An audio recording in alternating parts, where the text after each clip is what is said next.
안녕하세요. 안녕하세요. 네,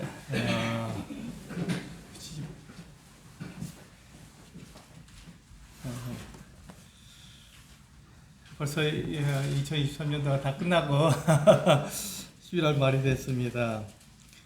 우리 에베소서를 계속 공부하고 있는데요. 에베소서를 통해서 우리가 주님께서 우리들에게 하시는 말씀이 무엇인지 배워보도록 하겠습니다.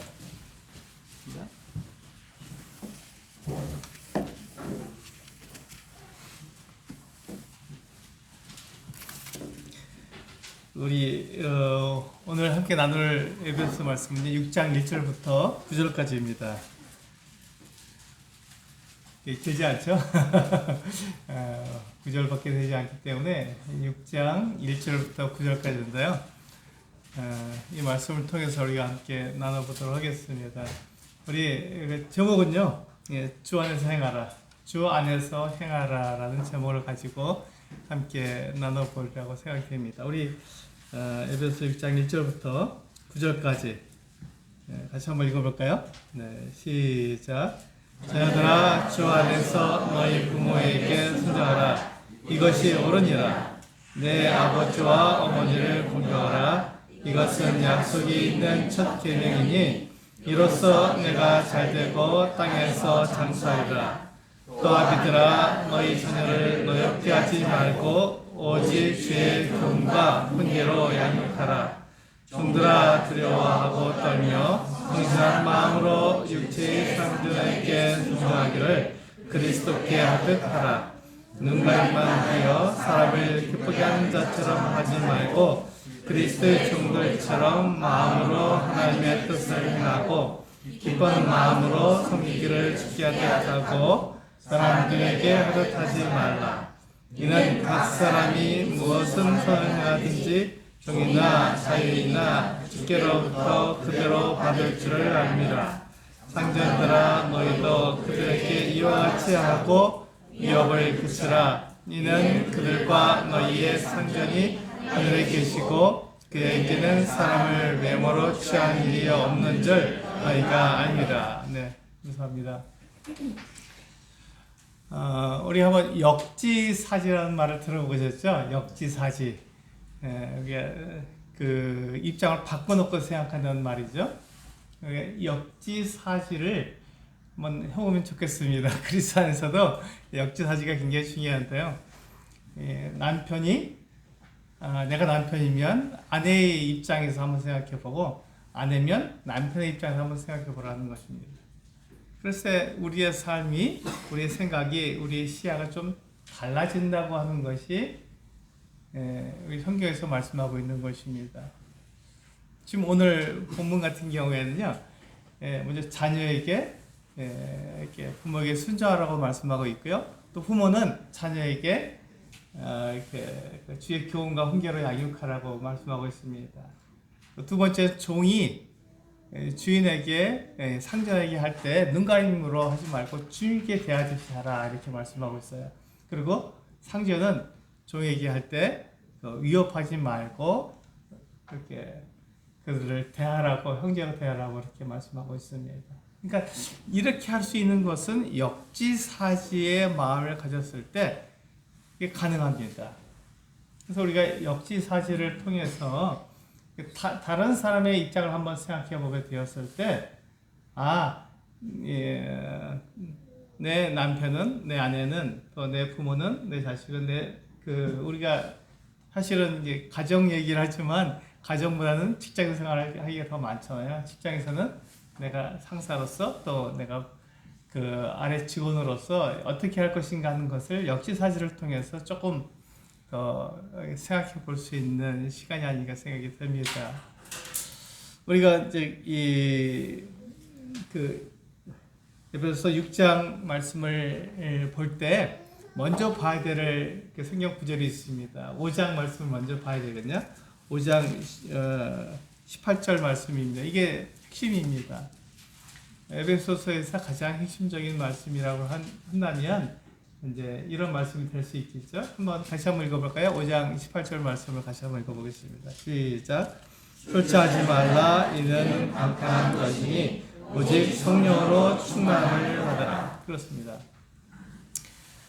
사도 바울이 에베소에 있는 교회 성도들에게 이 편지를 써서 그들에게 교훈하고 있는 가장 중요한 것은 성령으로 충만하라라는 말씀입니다. 성령으로 충만하라.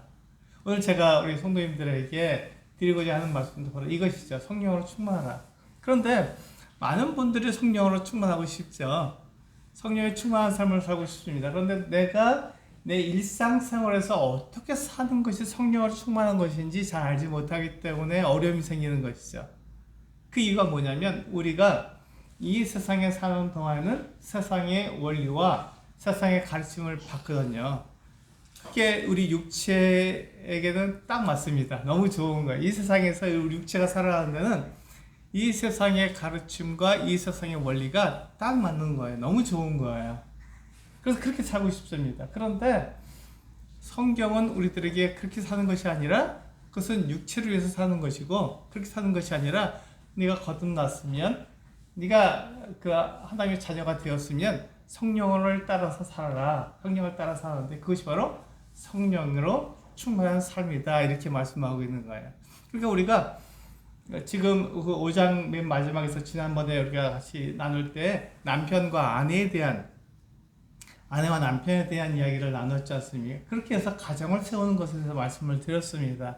마찬가지로 우리 에베소 6장으로 넘어오게 되면 그 이야기가 좀 더 확대되는데 어디로 확대되냐면 우리 가정 안에서 이제 남편과 아내의 관계가 아니라 이제 자녀와 부모의 관계로 확대됩니다. 그래서 자녀는 어떻게 해야 되는 것인가? 어떻게 하는 것이 세상의 그와 같은 원리와 세상의 가르침에 따라 살지 않고 그리스도인으로서 성령을 따라 살 수 있는 것인가 하는 것입니다. 그것이 오늘 제목하고 똑같거든요. 우리 그 네 가지 그 면에 대해서 이야기하고 있는데 네 부류에 대해서 얘기하고 있죠. 자녀에 대해서, 부모에 대해서, 종에 대해서, 상전에 대해서 이렇게 네 가지에 대해서 이야기하고 있는데 이 네 가지가 다 우리 한번 그 오늘 읽은 말씀을 1절부터 9절까지를 잘 한번 생각해 보시면 동일한 한마디가 있어요. 그게 뭐냐면 주 안에서 행하라는 것입니다. 오늘 제목하고 똑같죠? 주 안에서 이렇게 하라. 주 안에서 이렇게 하라라고 말씀하고 있는 거예요. 그 말씀을 잘 생각해 보면 뭐냐면 세상에서는 그렇게 가르쳐주지 않고 있구나. 주 안에서 이렇게 행하는 것이 옳구나 하는 것을 우리에게 말씀해 주고 있는 것이죠. 그게 성령으로 충만한 삶입니다. 하나님의 말씀을 따라 사는 거니까요. 오늘 사회보시 형제님이 그렇게 말씀하셨죠. 하나님의 규례와 법도가 굉장히 우리에게 무겁게 느껴진다고 얘기하셨는데 그것이 하나님께서는 우리의 삶을 위해서 또 우리의 다음 때들을 위해서 그렇게 내가 이렇게 살아야만 그것이 행복한 것이고 그것이 다음 세대를 위한 일이라고 우리 말씀을 하셨는데 마찬가지 똑같은 거예요. 같은 거잖아요. 오늘 말씀하고 이게 같은 이야기를 하고 있는 것입니다. 자녀들이 어떻게 하면 성령에 충만하게 가정을 이루어 갈 수 있는 것인가? 어떻게 하면 부모가 자녀에게 성령에 충만한 삶으로 그 가정으로 만들어 갈 수 있는 것인가 하는 것을 우리에게 말씀해 주실 때 그 원리는 딱 한 가지입니다. 주 안에서 행하라. 주 안에서 행하라는 말씀이 우리들에게 그것을 말씀해 주고 있는 거예요. 세상에서 너희가 배운 대로 하지 말고 주께서 우리에게 가르쳐 주신 대로 그 말씀을 따라 살면 달라진다는 것이죠. 우리가 그렇게 살아야 되는 그 이유가 뭐냐면요. 우리 고린도후서 말씀 한번 볼까요? 우리 손을 넣으시고 바로 앞에 있는 우리 고린도후서 5장 17절 말씀을 보시면 우리가 왜 그렇게 살아야 되는지 말씀하고 있습니다. 고린도후서 5장 17절 말씀은 우리가 늘 암송해야 되는 말씀이죠. 우리의 신분을 말씀해주고 있는 것이니까요. 그래서 우리의 신분이 무엇인가를 말할 때 바로 이와 같습니다. 고린도후서 5장 17절 함께 읽어보도록 하겠습니다. 시작. 그런즉 누구든지 그리스도 안에 있으면 새로운 피조물이라. 이전 것은 지나갔으니 보라 새 것이 되었도다. 그렇습니다. 우리의 신분이 어떠냐면 우리는 새로운 피조물이 되었습니다.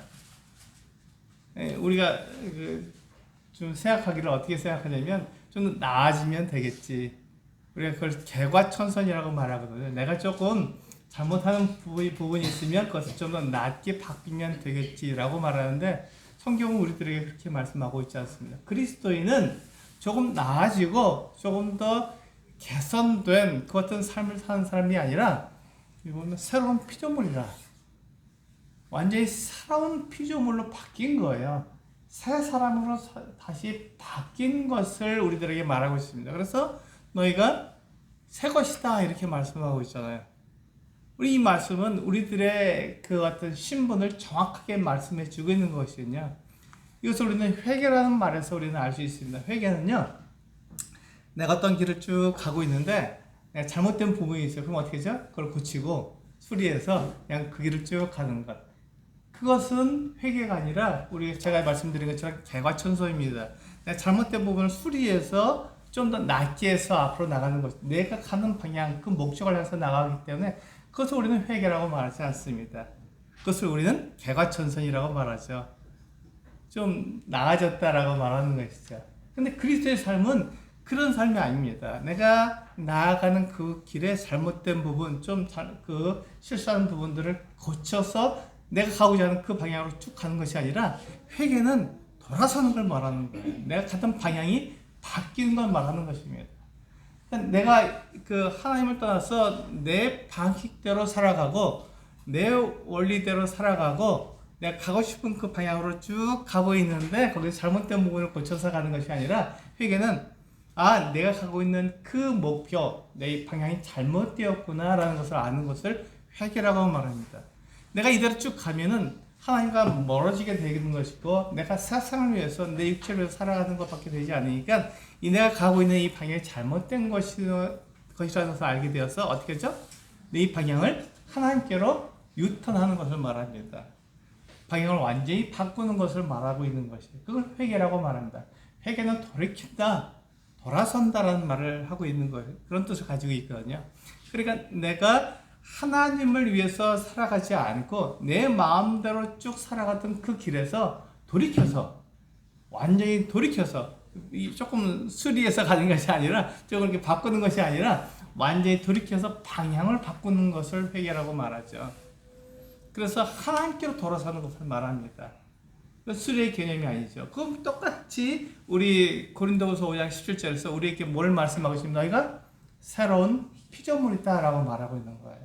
아니, 새 것이 되었다. 이전 것은 다 사라져버렸고 이제는 너희가 새 것이 되었으니 어떻게 하죠? 새롭게 살아가는 거죠. 목표도 달라지고 방향도 달라지고 모든 게 다 달라진다는 것입니다. 내 것을 수리해서 그냥 가는 것이 아니라 그것은 수리하는 거죠. 그러니까 우리가 개과천선이죠. 그것과 상황 피조물과는 서로 다른 것이에요. 성령이 충만하는 것은 바로 그것입니다. 성령으로 살아간다는 것은 내 육체를 위해서 살아가는 것과 전혀 다른 삶을 말하고 있는 것이거든요. 그래서 우리의 삶이 그렇게 하나님을 떠나서 하나님이 없는 삶을 살아가는 세상의 원리와 세상의 가르침을 따라서 살아가던 내 방향을 바꾸어서 이제는 하나님을 살아가겠습니다 라고 말하는 것이 바로 내가 새로운 피조물이고 새 것이 된 우리들의 삶을 나타내주고 있는 것이죠. 그래서 오늘 말씀하고 있는 그 내용이 바로 그것입니다. 이 고린도후서 5장 17절 말씀을 우리가 기억해야만 이것이 가능해지는 거예요. 내가 왜 부모에게 순종해야 돼? 내가 자녀라면 내 부모가 있잖아요. 부모에게 순종해야 되는데 부모에게 왜 순종해야 돼? 세상은 그렇게 가르쳐주지 않죠. 세상은 뭐라고 말하냐면 부모에게 있을 때는 부모 밑에 있을 때는 부모에게 순종하지만 부모를 떠나서 내가 독립했을 때는 내 마음대로 살아라 이렇게 말하고 있잖아요. 그게 세상이죠. 어떤 그 세상이 가르치냐? 부모를 미워하라고도 얘기해요. 떠났으니까. 부모가 나하고 길이 다르면 내 마음대로 살아야지 왜 부모에게 붙들려 사느냐 이렇게 얘기해 주기도 있는 것이죠.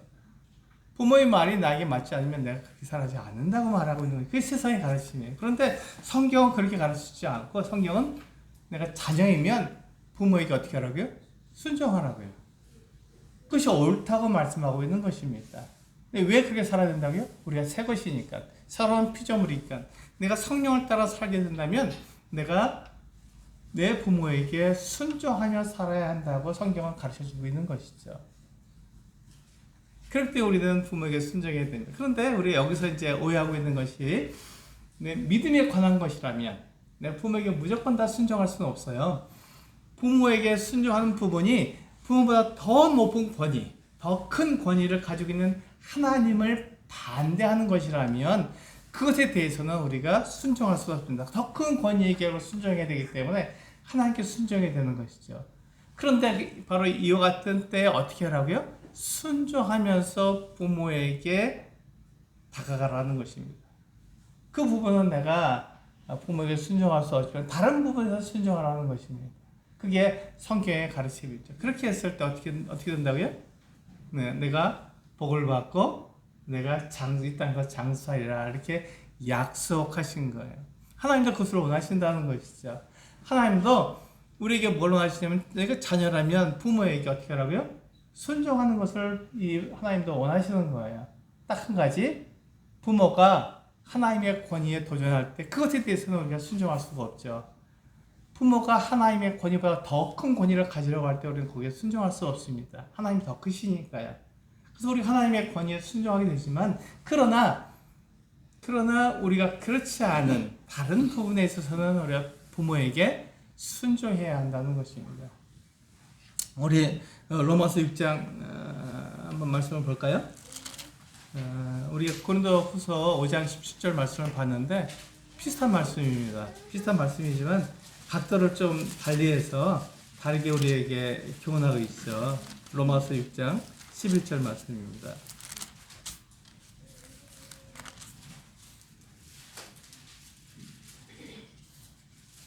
네, 로마서 6장 11절 같이 시작하시면 같이 한번 읽어볼까요? 로마서 6장 11절 시작.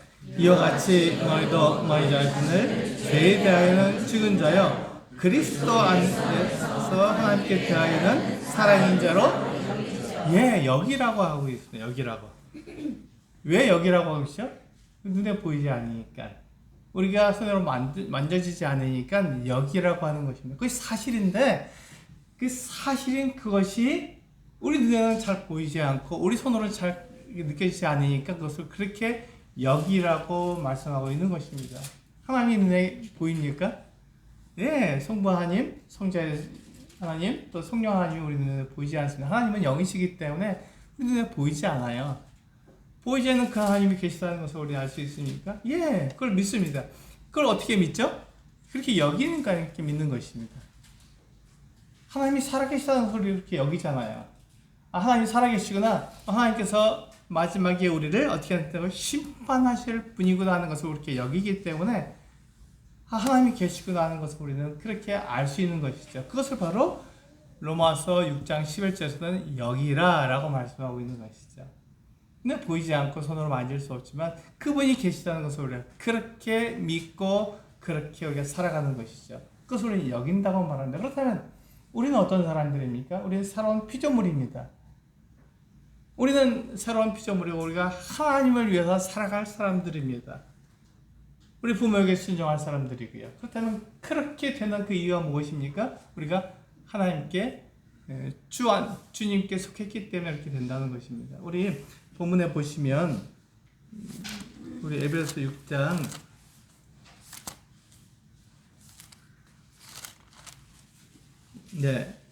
1절에 보시면 자녀들아 주 안에서 라고 말하고 있어요. 주 안에서 너희 부모에게 순종하라 라고 말씀하고 있는데 이 주 안에서라는 말이 곧 네가 주님을 믿기 때문에 라는 말과 같습니다. 이 말은 너희 부모에게 믿는 부모에게 순종하라는 말이 아니고요. 주 안에서 순종하라는 말에 이렇게 연결되는 것입니다. 그러니까 전에 너희 부모에게를 빼도 말이 되는 거예요.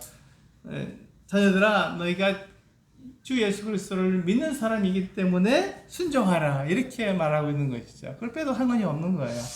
그러니까 주 안에서 너희 부모에게 순종하라 할 때 우리는 내가 예수님을 믿는 사람이기 때문에 부모에게 순종해야 되는구나 하는 것을 우리는 알 수 있는 것이죠.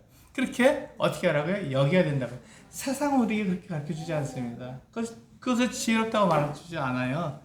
너희가 오히려 어리석은 자라고 얘기할 수 있습니다. 부모에게 순종하는 걸 보면 어리석을 수가 있는 것이죠. 그러나 하나님께서 그것을 원하시고 그렇게 살았을 때 우리가 성령으로 충만한 삶이고 주 안에서 행하는 삶이기 때문에 그렇게 하라고 성경은 말하고 있는 것입니다. 그것이 우리가 앞에서 5장 18절에서 본 것처럼 성령으로 충만한 삶의 사람의 모습이죠. 두 번째로 볼 때 4절에 보면은 두 번째 그 부류가 나오거든요. 그것은 4절에 보면 또 아비들아 너희 자녀를 넓게 하지 말고 오직 주의 교훈과 훈계를 양육하라 이렇게 말씀하고 있잖아요. 두 번째 부류는 아비들입니다. 이 아비들은 어떻게 됩니까? 그러니까 그 가정에 있어서 아버지가 최종 권위자죠. 그 가정에 있어서는 아버지가 최종 권위자입니다. 그래서 그 자녀들에게 명령할 수 있고 그 아내에게 또 이야기할 수 있는 것입니다.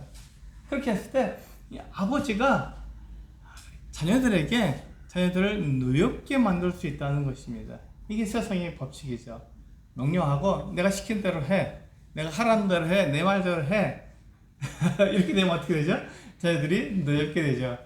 나중에 내가 독립하면 어떻게 되나 봐.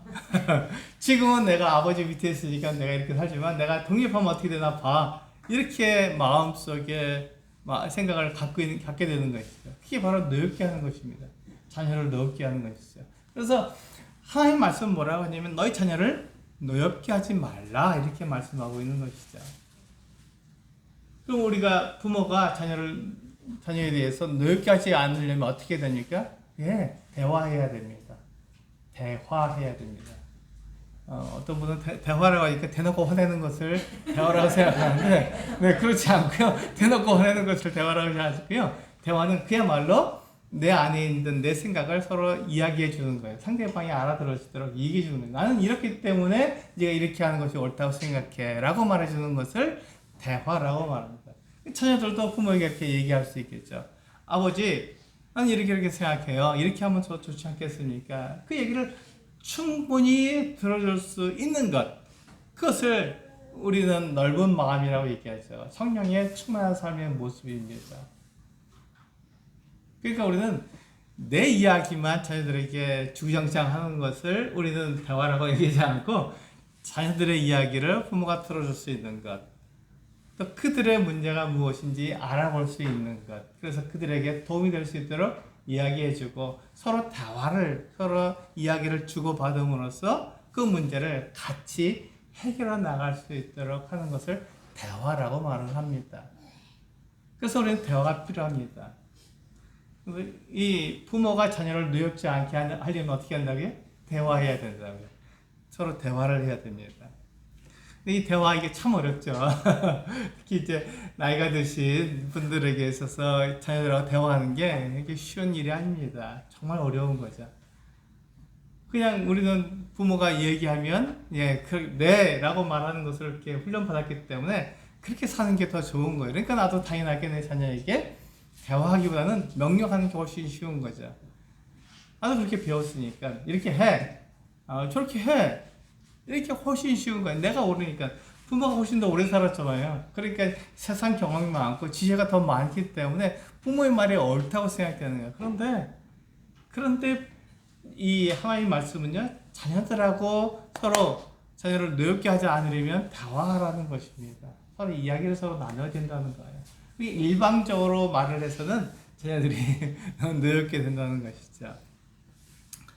그래서 두 번째로는 이 부모에게, 아비에게 뭐라고 말씀하고 있냐면, 자녀를 노엽게 하지 말고 오직 주의 교훈과 훈계로 양육하라고 되어 있습니다. 우리가 해야 되는 일은 바로 이것이죠. 자녀들과 대화했어요. 잘했어요. 거기까지 좋습니다. 그런데 그 다음에 문제거든요.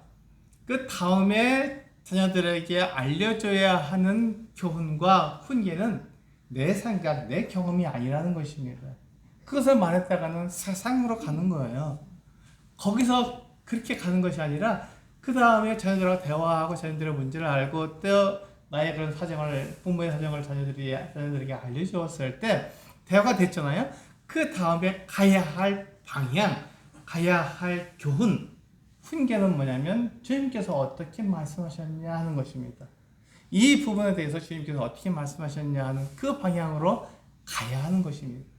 그것을 부모는 자녀들에게 알려줘야 하는 것이고, 그렇게 자녀들이 부모의 말을 따라서 그 길로 가야 하는 것입니다. 그런데 그냥 자녀들이 그냥 가니까 그냥 안 가죠. 어떻게 해야 됩니까? 부모가 먼저 그 길로 가야 합니다. 부모가 먼저 하나님의 말씀, 주님께서 이렇게 말씀하셨으니 내가 그 길로 갑니다라는 것을 먼저 자녀들에게 보여줘야지만 자녀들도 그 길로 올 수 있는 것이지, 나는 바람풍 하는데 아이들은 바람풍 할 수 있습니까? 그게 안 되는 거거든요. 부모가 바람풍 하면은 자녀들도 똑같이 바람풍 하는 거예요. 그래서 그 자녀들을 바람풍하게 만들려면은 그 자녀들에게 올바른 걸 가르쳐 줘야죠. 그러려면 내가 먼저 주님의 말씀, 주님의 교훈과 훈계를 따라서 내가 살아야 하는 것입니다. 주님께서 교훈하셨다는 것은 무엇이죠? 이렇게 살아라 라고 말씀하시는 거예요. 그 길로 가는 것이죠. 그럼 훈계는 무엇입니까? 그렇게 하지 말아라 하는 것입니다. 그럼 그렇게 하지 말아야 하는 것이죠. 성경에서 예수 그리스도께서 우리들에게 하시는 말씀이 있어요. 그것은 이렇게 해라 라고 하는 말씀이 있는가 하면 이렇게 하지 말아야 한다 라고 말씀하시는 거 있는 것이죠. 그 두 가지를 다 해야 하는 것입니다. 하라 하는 말씀은 해야 하는 것이고, 하지 말아라 하는 것은 하지 말아야 하는 것입니다. 그 누가 보여준다고요? 부모가 보여주면 어떻게 된다고요? 자녀가 그 길을 따라온다고요. 그것이 새롭게 된, 새것이 된, 새로운 피조물이 된 사람의 모습이지, 우리가 나는 이렇게 해도 너는 그렇게 살면 안 돼 라고 말하는 것은 통하지 않는 것이죠. 그래서 부모가 먼저 주님의 권위를 인정하고 주님의 그 말씀에 나를 갖다가 이렇게 순종했을 때 자녀들은 그 길을 따라오는 것입니다. 자녀들은 그 길을 따라오는 거예요. 그러니까 이게 쉽지는 않죠. 쉽지 않지만 이 길이 옳은 길이고 이 길이 살 길입니다. 이 길이 옳은 길이고 이 길이 살 길입니다. 그렇게 살아야 되는 거예요. 부모가 그렇게 살아야 되고 자녀가 그렇게 살도록 도와줘야 하는 것입니다. 그리고 5절부터 8절까지는요, 종들에 대해서 이야기하고 있는 거예요. 자, 지금 네 가지 중에서 두 가지를 얘기했습니다. 자녀들에 대해서, 부모에 대해서 말씀을 드렸어요. 이번에 세 번째, 제일 우리가 시간을 많이 버는 직장에서의 문제입니다. 이게 예전에는요, 종과 상견의 관계는 지금의 직장하고는 약간 다르죠. 지금은 직장에서 내가 할 일을 하고 돌아오면 내 생활을 할 수 있는 것이지만, 종은 그렇지가 않았어요. 종은 상전에게 매여 있는 사람이고 24시간 이 상전을 위해서 일을 하는 같은 사람이었습니다. 약간 다르지만, 그러나 지금 오늘 우리는 종으로 살지 않기 때문에 종의 개념보다는 직장의 개념으로 생각하는 것이 더 낫겠죠? 근데 그렇게 생각하시고 한번 들어주시기 바랍니다. 5절부터 8절까지 해서 이 종의 개념을 이야기하고 있는데요. 잘 들어보세요. 종들아 두려워하고 떨며 성실한 마음으로 육체의 상전에게 순종하기를. 그래서 순종하라는 말이 같이 나오고 있죠. 육체의 상전에게 순종해야 됩니다. 그런데 어떻게 하라고 그러냐면 그리스도께 하듯 하라. 육체의 상전을 향해서 순종할 때 그리스도께 순종하듯 순종하라는 것입니다. 이게 쉽지 않죠. 그래서 그렇게 하는 것이 성령을 좇아서 사는 사람이고 새로운 피조물의 삶이라고 말씀하고 있습니다. 그러니까 하나님을 향해서 돌아선 사람의 모습이라고 이렇게 말씀하고 있는 것이죠. 세상은 그렇게 가르쳐주지 않고 있어요. 이거 보시면 6절에서 보시면 어떻게 하라고요? 세상에서는 눈가림만 하라고요. 볼 때만 잘하면 돼. 찍히지만 않으면 돼. 이렇게 얘기하죠. 그렇죠. 그것이 세상의 방법이지만 그리스도의 방법은 그렇지 않고 눈가림만 하여 사람을 기쁘게 하는 것 자처럼 하지 말고, 그렇게 하지 말라는 것입니다. 그렇게 하지 말고 그리스도의 종들처럼 마음으로 하나님의 뜻을 행하라, 이렇게 말씀하고 있는 것이죠. 그러니까 보든지 보지 않든지 내가 해야 할 일을 성실하고 최선을 다해서 하라는 것이죠. 7절에서 보면요. 기쁜 마음으로 섬기기를 또다시 얘기하고 있어요. 주께 하듯 하고 사람들에게 하듯 하지 말라. 그러니까 우리가 지금 직장 생활하고 있는 그 사람들은요, 직장에서 어떻게 해야 된다고요? 네, 눈가림하고 이렇게 사람들을 보는 데서만 잘하고 보지 않는 데서는 그냥 막 엉망으로 살아가는 그 같은 삶을 살지 말고요. 보든지 보지 않든지 누가 보고 계시니까요? 하나님께서 나를 보고 계시니까 하나님 앞에서 내가 하는 것처럼 그리스도께 하듯이 죽게 하듯이 그렇게 하라고 우리들에게 말씀하고 있는 것입니다. 굉장히 놀랍잖아요, 그게. 그런데 8절에서 보면요.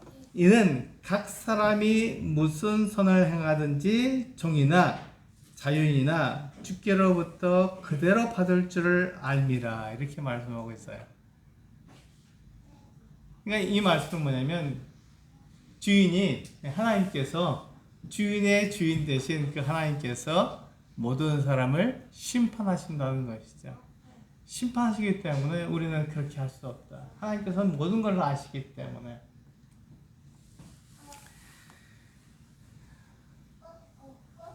우리 디도서 1장 한번 말씀을 볼까요? 여기 손을 놓으시고 뒤로 넘기셔서 디도서 1장 말씀을 보면요. 1장 12절에서 14절 말씀을 보면 아주 놀라운 말씀이 나오고 있습니다. 디도서 1장 12절에서 14절에 있는 말씀입니다. 같이 한번 읽어볼까요? 시작. 그르데인 중에 어떤 선지자가 말하되 그르데인들은 항상 거짓말쟁이이며 악한 짐승이며 배만 위하는 게으름뱅이라 하니 이 증언이 참되도다. 그러므로 내가 그들을 엄히 꾸짖으라. 이는 그들로 하여금 믿음을 온전하게 하고 유대인의 허탄한 이야기와 진리를 배반하는 사람들의 명령을 따르지 않게 하려 합니다. 그렇습니다. 사도 바울은 디도를 그레데라는 섬에다가 이렇게 남겨두었어요. 근데 그 이유가 무엇입니까? 그 그레데 섬에서 교회를 잘 격리하고 교회 위에 교회를 다스리는 장로들을 세우게 하기 위해서 디도를 그레데 섬에 남겨둔 거거든요. 근데 이 그레데 사람들은 어떤 사람들이었냐면 우리가 방금 읽은 것처럼 12절에 보시면 그레데의 한 선지자가 이야기하기를 그레데 사람들은 거짓말쟁이다. 얼마나 거짓말을 많이 했으면 이 그레데의 선지자가 다른 사람이 한 말이 아니에요. 그레데 사람이 한 말입니다. 그레데 사람이 직접 그레데 사람들에게 말하기를 그레데 사람들은 거짓말쟁이다. 악한 짐승이다. 사람처럼 살지 않고 짐승처럼 산다 이렇게 얘기한 것이죠. 그리고 자기 배만 위하는 게으름뱅이다 이렇게 얘기한 거예요. 그런데 그 말이 어떻다고요? 참되다 하고 바울이 얘기해요. 정말 그렇다. 정말 그레데 사람들은 그렇게 거짓말도 잘하고 악한 짐승처럼 행동하고 자기 배만 위하는 게으름뱅이처럼 생활하는구나 라고 바울이 그것을 그렇게 말한 거예요. 그래서 그것이 이 그레데 사람들의 일반적인 생활 방식이라면 세상에서 그들에게 가르쳐주는 방식이라면 교회 안에서 어떻게 한다고요? 달라야 한다. 그래서 엄히 꾸짖으라 이렇게 말하고 있는 것입니다. 디도에게 만약에 교회 안에서까지 그렇게 거짓말하고 악한 짐승처럼 행하고 게으름뱅이처럼 행동한다면 너희가 그 사람들을 어떻게 하라고요? 엄히 꾸짖으라. 그냥 꾸짖는 게 아니라 엄하게 꾸짖으라. 그렇게 하면 안 돼 라고 분명히 말하고 그 사람들에서 엄하게 꾸짖어야 된다고 말하고 있는 것입니다. 이것이 교회 안에서도 동일한 거예요. 어떤 교회에서든지 이것은 동일하게 통하는 것입니다. 이것이 그 새로운 사람, 거듭난 사람의 모습이기 때문에 그렇습니다. 우리는 교회 안에서 거짓말을 할 수가 없는 거예요. 그냥 하나님 보시기 때문에. 그렇잖아요? 하나님 보시기 때문에 우리는 거짓말 할 수 없습니다. 그래서 우리가 양심의 가책을 받는 거예요. 하나님이 심판하실 텐데 내가 어떻게 거짓말했나라고 우리가 양심의 가책을 받는 것이죠. 그래서 그것을 고백하게 됩니다. 그렇게 거짓말할 수가 없는 사람들이에요. 두 번째, 우리는 악한 짐승처럼 행할 수가 없습니다. 짐승이 사는 것처럼 그렇게 살아갈 수가 없는 거예요. 내가 원하는 대로, 내 마음에 드는 대로 그렇게 행동할 수가 없는 것이죠. 그렇게 살 수는 없다. 우리는 사람답게 살아야 한다라고 말하는 것이죠. 교회는 다 마찬가지입니다. 그렇게 살 수가 없는 거예요. 그래서 우리는 단정하게 살아야 됩니다. 옷도 단정하게 입고요. 우리가 행동하는 것과 말하는 것이 다 단정해야 합니다. 세 번째는 어떻게 돼요? 게으름을 부리지 마라 이렇게 되어 있어요. 어떤 우리 한국의 아주 유명한 신학자가 게으름이라는 책을 냈어요. 그 책을 보면은 정말 우리가 게으름이 얼마나 하나님 앞에서 악한 것인가 하는 것을 알게 됩니다. 게으름 부리면 안 됩니다. 우리는 부지런해야 되는 거예요. 우리 성도들은요, 부지런하게 살아가야 합니다. 근데 무엇을 위해서 부지런해야죠? 나를 위해서요? 아니죠. 나를 위해서 부지런한 게 아니라 하나님을 위해서 우리는 부지런해야 됩니다. 성도들을 위해서 우리는 부지런하게 살아가야 하는 거예요. 그냥 내가 이게 짐승처럼 살기 위해서 부지런한 게 아니라 하나님을 위해서, 다른 성도들을 위해서 우리는 부지런해야 합니다.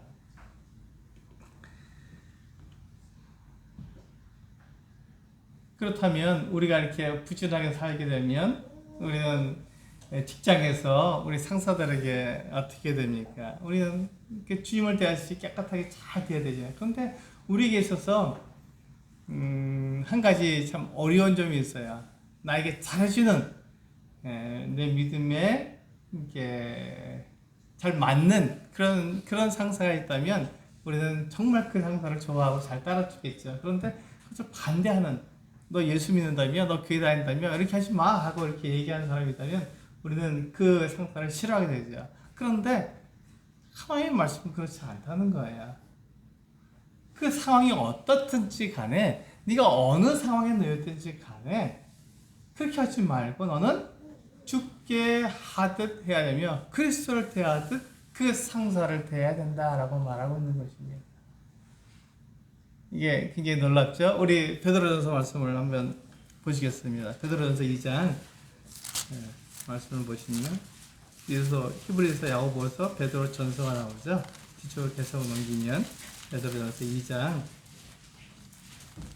18절에서 20절 말씀입니다. 베드로전서 2장 18절에서 20절 있는 말씀을 함께 보시겠습니다.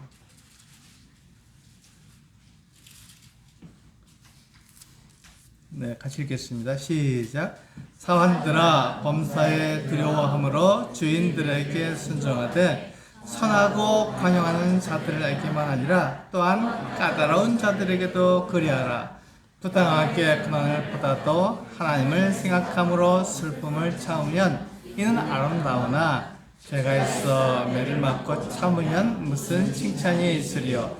그러나 선을 행함으로 고난을 받고 참으면 이는 하나님 앞에 아름다우니라. 그렇습니다. 여기에 보시면 베드로는 성도들에게 뭐라고 얘기하고 있냐면, 너희가 아주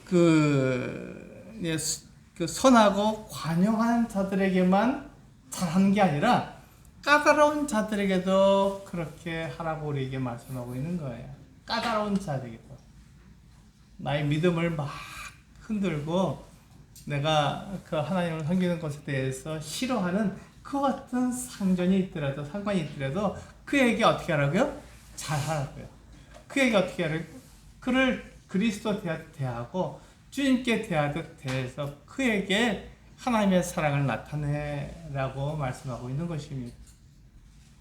우리는 나에게 잘하는 사람에게만 잘하고 싶죠. 그게 우리의 마음이에요. 저도 그랬습니다. 똑같아요. 그런 사람에게 잘하고 싶죠. 그러나 그런 사람뿐만 아니라 모든 사람에게 다 잘해야 한다 이렇게 말하고 있는 거죠. 내가 어떤 상황에 있든지, 내가 어떤 형편에 처했든지 그것이 중요한 게 아니라 그 상황, 그 형편을 넘어서는 하나님을 우리는 바라보고 믿고 그분이 심판하시는 걸 우리가 따라가고 있기 때문에 우리는 그 상황에 매몰되는 사람들이 아니라 그 상황에서 이겨나가는, 그 상황을 이겨나가는 사람들입니다. 그게 새로운 피조물이죠.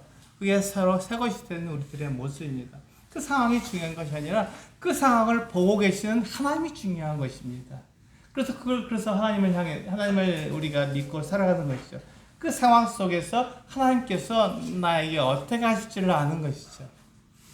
나를 괴롭게 하고 있고 나를 힘들게 하고 있는 그 상사가 있다 할지라도 그를 하나님께서 어떻게 하실지를 알기 때문에 나는 그 상사에게 잘하는 거예요.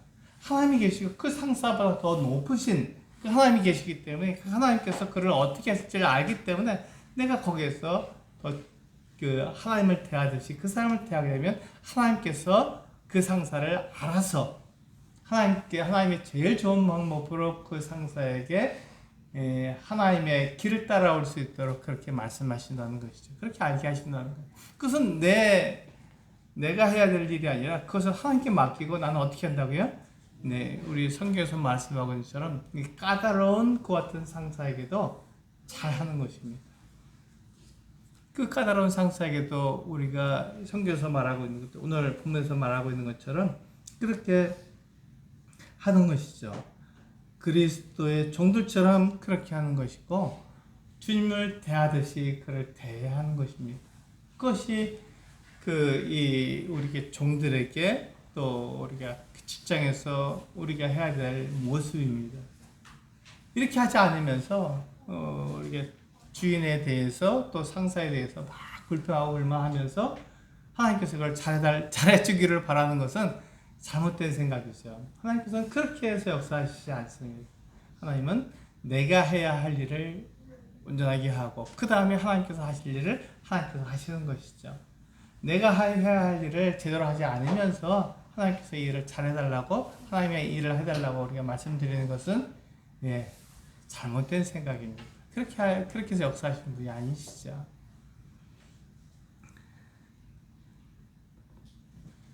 그래서 하나님께서 우리를 심판하실 분이라는 것을 알고 하나님께 모든 것을 맡기고 우리는 그렇게 우리가 해야 할 일을 하는 것입니다. 그 마지막으로 9절에 보시면 상전들아 너희도 그들에게 이와 같이 하고 위협을 그치라. 이는 그들과 너희의 상전이 하늘에 계시고 그에게는 사람을 외모로 취하는 일이 없는 줄 너희가 압니다. 이렇게 말씀하고 있어요.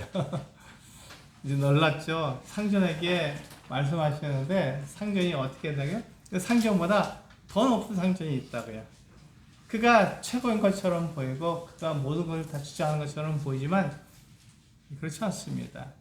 하나님은 이 우주 만물 세상의 모든 것들을 친히 다스리는 분이기 때문에 그 사람에게도 좋은 것을 주시기도 하고 그것을 취하시기도 하시는 그분이시기 때문에 이 상전이 마음대로 할 수 있는 게 아니에요. 자기 마음대로 모든 걸 할 수 있다고 생각되지만 그렇지 않습니다. 그보다 더 높은 분이 계시는 거예요. 그분이 바로 하나님이시죠. 이 상전도 하나님께 복종하지 않으면 하나님께 순종하지 않으면 하나님께서 그를 다루신다는 것이죠. 그래서 그 상전들이 상전들아 너희도 그들에게 이 아랫사람들 종들에게죠. 종들에게 이와 같이 하라고 말씀하고 있습니다. 이와 같이 하라는 게 뭐죠? 종들이 상전에게 하는 것처럼 똑같이 하라는 거예요. 우리가 그리스도인 상전이면 우리 그리스도인 주인이면 우리가 어떤 일에 대해서 다른 사람에게 명령할 수 있는 그런 위치에 우리가 있다면 이렇게 하라는 것입니다. 나도 그 종들이 어떻게 하라고 그랬죠? 눈가림만 하지 말라고 되어 있잖아요. 이 주인도 그렇습니다. 이 상사도 그 사람들이 보는 앞에서만 잘하고 보이지 않는 데서 마음대로 자기 일을 하는 것이 아니라 분명하게 그가 누구인지 간에 눈가림만 하지 말아야 하는 것이죠. 그리고 기쁜 마음으로 주님을 섬기듯이 대해야 하는 것입니다. 이 종들을 대할 때도 그냥 종으로 대하는 것이 아니라 그를 마치 주님 대하듯이 대해야 한다는 것이죠. 이것이 하나님께서 이 상사에게 주인에게 하는 말씀입니다. 그러니까 우리가 성령에 충만한 것은 무엇이죠? 주 안에서 행하는 것입니다. 하나님 말씀에 따라 사는 거예요. 세상에서 우리가 어떻게 가르치는지가 중요한 것이 아니라 내가 하나님 말씀을 읽었을 때 하나님께서 나에게 어떻게 하라 하셨는지를 아는 것이 중요한 것입니다. 그렇게 행하는 거예요. 그래서 마치 우리 마태복음 25장에 보면요, 한 주인이 종들을 불러서 그들에게 달란트를 맡겨둔 것과 같습니다. 그럼 잘 한번 생각해 보시기 바랍니다. 이 주인이 종을 불렀습니다. 3명의 종이 왔어요. 첫 번째 종에게는 금 5달란트를 맡겼습니다. 그 두 번째 종에게는 얼마를 맡겼죠? 2달란트를 맡겼어요. 마지막 한 종에게는 몇 달란트를 맡겼습니까? 1달란트를 맡겼어요. 우리가 달란트라 그러니까 이것이 그냥 우리가 늘 쓰는 용어가 되어버렸어요. 그런데 이 달란트라 하니까 우리가 적은 돈으로 생각되지만 그렇지 않습니다. 굉장히 큰 돈입니다. 특히 금 달란트라 그러면요, 이것은 우리가 생각하는 것 이상의 큰 돈입니다. 제가 보수적으로 적게 생각했을 때 이것은 5억 원입니다. 1달란트가. 1달란트가 얼마라고요? 네, 5억 정도 됩니다. 아주 보수적으로 생각했을 때. 좀 여유있게 생각하면요, 7억 원? 아니면 10억 원도 될 수 있습니다. 지금으로 따지게 되면요. 굉장히 큰 돈이죠. 그럼 만약에 5억 원이라 생각해서 5억 원으로 장사할 수 있습니까? 없습니까? 하고도 남죠. 5억인데 하고도 남죠.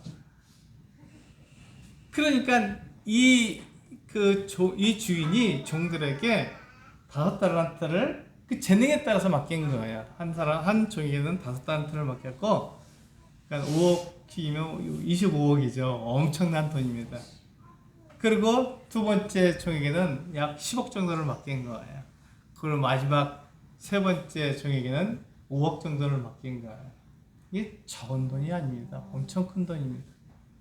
그런데 이 돈을 맡겨둔 것이죠. 이 주인이 종들에게 맡겨둔 거예요. 그럼 어떻게 됩니까? 주인이 자기 돈을, 이렇게 큰 돈을 맡겼으니까 종들은 그것으로다가 주인에게 돌려줄 때 그것에 합당하게 이익을 가질 수 있도록 주인을 위해서 일을 하는 게 종의 입장입니다. 그런데 5달란트를 받은 사람은 나가서 주인이 돌아올 때까지 열심히 장사를 한 거예요. 그래서 얼마를 남겼습니까? 5달란트를 더 남겼어요. 그러니까 이 사람은 25억을 받았는데 50억을 남긴 거예요. 50억을 가지게 된 것이죠. 25억을 더 남겼으니까요.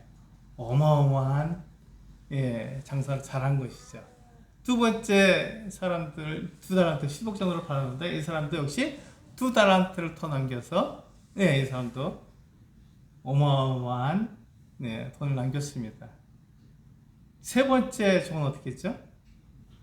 그 돈을 갖다 수건에 싸서 땅에다 묻어둔 거예요. 5억 원인데 그 이자만 해도 얼마 크겠으니까. 그런데 그렇게 하지 않고 그냥 땅에다 묻어둔 거예요. 그러니까 자기 멋대로 살았어요. 주인이 오늘 와서 계산을 한 것입니다. 회계하자 하고 내가 맡겨둔 돈을 어떻게 썼는지 한번 보자 하고 봤는데 이 5달란트를 받은 사람은 주인님 내가 5달란트 더 남겼습니다 하고 이 주인에게 10달란트를 드린 거예요. 굉장하죠. 그 2달란트 받은 사람은 자기가 2달란트 더 남겼으니까 주인님 4달란트를 받으십시오 하고 주인에게 돌려드린 거예요. 그런데 1달란트 받은 사람은 어떻게 했죠? 그 1달란트를 갖고 아무런 일도 하지 않은 거예요. 이 사람은 종입니다. 종이기 때문에 누구를 위해서 일을 해야 되는 것이죠? 주인을 위해서 일을 해야 되는 거예요. 주인이 1달란트를 맡겼으면 그 1달란트 갖고 열심히 장사를 해서 1달란트 더 남겼어야죠. 아니, 반 달란트를 남겨도 괜찮습니다.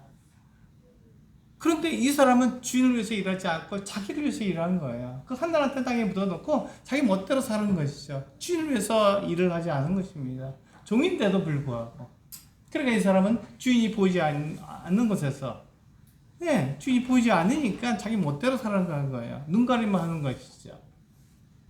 이 사람은 성령에 충만한 삶을 살았습니까? 그렇지 않죠. 쇠피점으로 살았습니까? 그렇지 않은 거예요. 이 지금 주인에게 그 말을 하고 있는 것이죠. 주인도 종하고 똑같다라고 말씀합니다. 하나님께서 그에게 맡겨주신 것이 있는데 그 사람이 하나님을 위해서 일하지 않고 자기를 위해서 일을 하게 되면 그것에 대해서는 하나님께서 그에게 칭찬하지 않으신다는 것이죠. 그래서 이 1달란트 받은 사람에게 뭐라고 말씀하셨냐면 악하고 게으른 종이라고 말하십니다. 이거 한 달을 더 먹겠어? 한 달을 더 받았으면 괜찮은 거 아닙니까? 라고 말하는데 그렇지 않다라고 말씀하시는 거죠. 왜요? 종은 누구를 위해서 일합니까? 예, 주인을 위해서 일을 해야 됩니다. 성도님들은 누구를 위해서 일을 해야 되니까? 하나님을 위해서 일을 해야 되는 것입니다.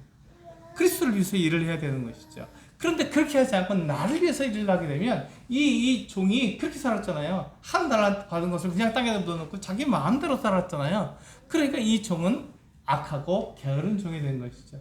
주인을 위해서 아무 일도 하지 않았기 때문에. 이 사람이 열심히 살 수도 있어요. 재미있게 살 수도 있습니다. 유익하게 살 수도 있지만 이 사람은 종이 주인을 위해서 살아야 되는데 주인을 위해서 아무런 일을 하지 않기 때문에 이 사람은 악하고 게으른 종이 된 것이죠. 마찬가지입니다. 마찬가지로 지금 그 말씀을 하고 있는 것이죠. 우리들에게 그 말씀을 하고 있는 거예요. 주 안에서 어떻게 하고 있느냐 하는 것을 묻는 거예요. 이게 잘 살고 있느냐? 부지런하고 열심히 살 수 있습니다. 이 세상에서. 그러나 그것이 너를 위한 것이냐 아니면 하나님을 위한 것이냐 하고 묻는 것이죠. 그걸 계산하는 것입니다. 그걸 계산하는 거예요. 그렇게 됐을 때 보세요. 그들에게 이와 같이 하고 위협을 그치라. 이 주인은 종들을 위협할 수 있어요. 근데 위협하지 말라 그랬죠. 요즘 그 수능에서 한 그 변호사가 이렇게 그 수능 감독관에게 한 얘기가 굉장히 유명하죠. 뭐라고 말했습니까? 네가 내 자녀들의 인생을 망쳤으니 내 자녀의 인생을 망쳤으니 나도 너의 인생을 망칠 것이다 라는 위협을 했어요. 이 사람 변호인이고 그 상대자는 이 수능 감독관이었습니다. 이 수능 감독관에게서 말할 수 없죠. 아들이 부정행위를 했으니까. 나중에 종이 울린 다음에 마킹을 했으니까 이 사람은 부정행위를 한 거예요. 이 사람이 컨닝을 하지 않았어도 종이 울린 다음에 마킹을 하면 안 되는 거거든요. 종이 울리기 전에 마킹을 해야죠. 그러니까 종이 울린 다음에 마킹을 했으니까 그 감독관이 당연히 그것을 뺏을 수밖에 없고 부정행위를 한 거에 따라 말할 수밖에 없는데 그 변호사라고 하는 이 사람이 그 아버지에게 그 순수 감독관에게 찾아가서 네가 내 자녀의 인생을 망쳤으니 나도 내 인생을 망치겠다 이렇게 위협한 것입니다. 그 위협은 맞지가 않은 것이죠. 마찬가지로 우리 그 상사들은요 이 다른 부하 직원의 인생을 망칠 수가 없는 거예요. 그렇게 위협해서는 안 되는 것입니다. 그 이유가 뭐냐면 마지막에 되어 있죠. 그들과 너희의 상전이 하늘에 계시기 때문이다 이렇게 말씀하고 있는 거예요. 우리는 하나님의 그 같은 하나님께서 상전이 되셔서 우리들을 보고 계시잖아요.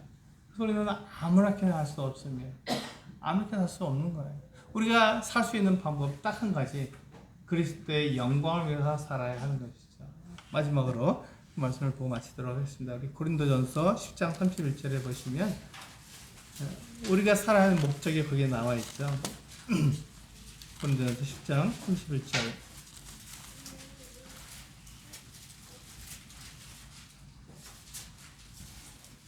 이것을 기억하시기 바랍니다. 고린도전서 10장 31절을 기억하셔서 내가 무엇을 위해 살아가면 내가 누구를 위해 살아가는지를 정확히 아시게 되는 것이죠. 같이 한번 읽어보겠습니다. 시작. 그런즉 너희가 먹든지 마시든지 무엇을 하든지 다 하나님의 영광을 위하여 하라. 그렇습니다. 이 5달란트 받은 종이나 2달란트 받은 종이나 1달란트 받은 종이 먹고 마시는 것에 대해서 주인이 뭐라고 한 것이 아니죠. 그들이 충분히 먹어야 되고 충분히 마셔야 되고 그들이 잠을 자야 그 일을 할 수가 있는 것입니다. 그런데 그들이 누구를 위해서 그 일을 했느냐 하는 것이죠. 누구를 위해서 그 일을 했느냐. 이 5달란트나 2달란트 받은 사람은 주인을 위해서 그 일을 했던 거예요. 먹고 마시는 그 일도 주인을 위해서 한 것입니다. 주인에게 내가 이 달란트를 돌려드리려면 더 많은 이익을 남겨서 돌려드리려면 내가 잘 먹고 잘 자고 잘 마셔야지 이렇게 생각했던 것이죠. 그런데 이 1달란트 받은 사람은 어떻게 했습니까? 자기 자신을 위해서 먹고 마신 거예요. 똑같이 먹고 마셨지만 그 목적이 다르기 때문에 주인은 이 1달란트 받은 종에게 악하고 게으른 종이라고 말했던 것이죠. 우리가 하나님의 영광을 위해서 사는 것이 무엇입니까? 먹든지 마시든지 무엇을 하든지 하나님의 영광을 위해서 하는 것이 무엇입니까? 내 목표입니다. 내 목적입니다. 무엇을 위해서 그렇게 하느냐 하는 것이죠. 내가 하나님을 위해서 그렇게 할 때 내가 먹든지 마시든지 하나님 그것에 대해서 오히려 감사하고 기뻐하십니다. 그렇게 해야지만 하나님의 우리가 살 수 있으니까요. 그런데 그렇지 않을 때 하나님은 그것에 대해서 굉장히 좋아하지 않으신다는 것이죠. 우리는 말씀을 통해서 그것을 배웠습니다. 성령으로 충만한 삶을 산다는 것은 다른 게 아닙니다. 이 하나님 주 안에서 행한다는 것입니다. 하나님 말씀 안에서 그 말씀을 따라서 산다는 것을 말하고 있는 것이죠. 그래서 우리가 그 자녀에게 그렇게 말을 했습니다. 너희 부모에게 순종하라 이렇게 말씀하고 있는 것이죠. 그 부모는 어떻게 됩니까? 자녀에게 주의 교훈과 훈계로 그들을 양육할 수 있어야 됩니다. 그들을 노엽게 하지 않아야 되고요. 그래서 대화해야 한다고 말씀을 드렸습니다. 그리고 그 좋은 삼촌에게 어떻게 하라고요? 마치 주님을 대하듯이 그리스도를 대하듯이 그렇게 대하라고요. 누구에게요? 나에게 선하고 나에게 관용하는 사람들에게만 그렇게 하는 게 아니라 까다로운 주인에게도 그렇게 하라고 말씀하고 있습니다. 내가 처한 상황이 어떠한 것인지 내가 어떠한 위치에 있든지 그것이 중요한 것이 아니라 내가 누구를 섬기고 있느냐는 것이 중요한 것이죠. 나는 하나님을 섬기는 사람이기 때문에 그렇습니다. 그거 마찬가지로 이 상관은 이 주인은 어떻게 합니까? 그 종에게 어떻게 됩니까? 너희도 끼워같이 해라. 그리고 위협하지 말아라. 왜 그렇습니까? 우리가 더 높으신 그 어떤 상관이 상사가 바로 하늘에 계시기 때문에 그렇습니다. 그분이 모든 것을 보고 계시고 모든 것을 듣고 계시고 그분이 마지막에 우리를 심판하실 것이기 때문에 우리는 아무렇게나 행동할 수 없다. 정도 그리스도를 대하듯이 대해야 한다. 이렇게 말씀하고 있는 것이죠. 그것이 바로 어떻게 하는 것이고 성령의 충만한 삶을 사는 모습입니다. 그 사람을 봤을 때 우리는 하나님의 말씀대로 살고 있구나. 성령으로 충만한 삶을 살고 있구나. 그렇지, 그게 그리스도의 삶이지라고 이야기할 수 있는 것이죠. 그렇게 살라고 말씀하는데 그것은 우리의 믿음이 필요한 것이죠. 여기는 것이 필요한 것이죠. 이렇게 여겨라 이렇게 말씀하고 있죠. 내가 눈에 보이지 않고 내가 만질 수 없지만 그것 때문에 하나님을 부인하는 것이 아니라 그렇게 될지라도 그것에 대해서 우리에게 말씀하시는 그 하나님이 계시다는 것을 우리가 믿고 그 믿음으로 우리가 살아온 사람, 새 피조물이 되었다는 것을 이렇게 여기고 그렇게 살아가는 것이 우리의 삶의 모습입니다. 세상에서는 우리가 그렇게 살아가는 것을 좋아하지 않아요. 그것에 대해서 우리가 어리석다고 말할 수 있습니다. 그렇게 살아서 이 세상에 어떻게 살아? 라고 말할 수도 있죠. 그런데 하나님 말씀은 진리이기 때문에 그렇게 사는 우리들에게 잘하였다. 착하고 충성된 이렇게 말씀하실 것입니다. 그것을 바라보는 게 우리의 믿음이고 그렇게 살아가는 게 우리의 신앙입니다. 그 믿음으로 우리가 세상을 이길 수 있는 것이죠. 세상을 이기는 그 이김은 바로 우리의 믿음입니다. 이 믿음, 예수 그리스도가 하나님의 아들이시고 그분이 마지막 최종적으로 심판하신다는 것을 믿는 것이 우리의 믿음이잖아요. 그래서 그 믿음으로 우리가 세상을 이길 수 있는 거예요. 그 믿음으로 세상을 이기시는 우리 영인교회 성도님들 되시길 바랍니다. 기도하시겠습니다.